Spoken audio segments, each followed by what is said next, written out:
Painting nursing stories. That one time, the linen cart was on fire. We called it crunch time at the hospital. It was the hour before the end of the shift when we would frantically speed walk around to give medications and finish charting, to tidy up workspaces, empty catheter bags, dump trash, to empty our pockets, update whiteboards, to check newly resulted lab values, and make any less urgent phone calls that we had held on to overnight. I had pulled 3 sets of medications for 3 different patients from the medication machine and was sitting in front of my computer in the hallway pod, diligently checking each of the medications and dosages. A disheveled man walked up and stood directly in front of me. I cautiously placed a protective hand over the various piles of pills and vials in front of me, acutely aware that he could reach out and snatch one, and mentally I ran through the list of medications I had pulled to determine if there were any controlled substances in front of me that he would be motivated to take himself or that could be sold for money. He said in a deadpan voice, "There's smoke coming from your linen cart." I looked up at him and my brow furrowed. The linen cart was directly behind him and in full view. There was no smoke. "What?" I asked, confused. "There's smoke coming from your linen cart," he repeated, a bit more forced this time. I tried to decipher if this was a patient. Patients on our floor often wore clothes from home. I couldn't see a wristband, but he was wearing a jacket that covered his wrists. I knew he wasn't one of my patients and had not been a visitor to any of my rooms, but I began to wonder if he was confused and having hallucinations.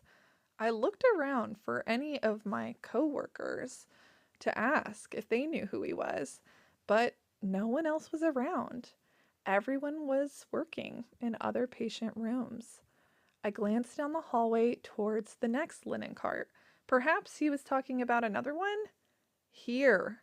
He waved his arm behind him, gesturing at the linen cart sitting there, with its zipper just haphazardly flung over the top so that nurses and techs could easily grab clean towels and sheets. I looked again. Nothing. No smoke.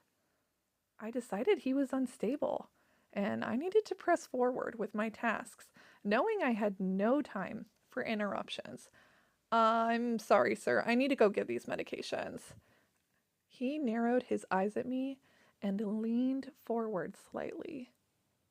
"What would you do if you saw smoke coming from your linen cart?" I looked up at him, and something clicked in my brain. I checked again to see if I had overlooked any badge or form of identification pinned to his clothing. Nothing. His eyebrows rose expectantly, and all traces of friendly tolerance left my face. I stood, anger seeping from my movements as I collected my different piles of medications from the desk, placed them into separate pockets of my scrubs, then logged out of the computer with a heavy click of the mouse and strode away from the man without a backwards glance. I took 15 rage-filled steps to the nurse's station at the center of the unit, where the desk clerk sat, focused on completing her end-of-shift tasks, and said, "We're having a fire drill."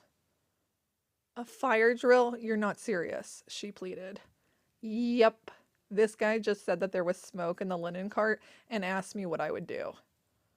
She deflated and reached for the phone. "Yep. Sounds like a fire drill," she lamented, dialing the numbers to access our intercom and announcing the fire drill across the unit. Collective outrage and exasperated sighs of denial came from every employee as they quickly exited various patient rooms and confirmed we were, in fact, having a very real fire drill. Noisy alarms and flickering lights started going off while fire doors engaged and the charge nurse emerged, providing instruction on clearing the hallways of any machinery, with irritation oozing from her words over the poor timing. The man continued to stand in the hallway, staring me down with shrewd observation. I ignored him, not partaking in any of the fire drill procedures, and went to my patients' rooms to give their due medications. When I eventually finished my med pass, the alarms had been turned off and all staff were requested to report to the nurses' station with less than 5 minutes remaining on the end of the shift. The disheveled man stood in the center of my coworkers, providing a briefing on how the fire drill had gone and why it was necessary. He met my gaze and added one last comment. There was a significant delay in starting the fire drill, so you might want to improve on that. My charge nurse looked panicked at that statement, clearly fearing the written report that would make its way to our supervisors.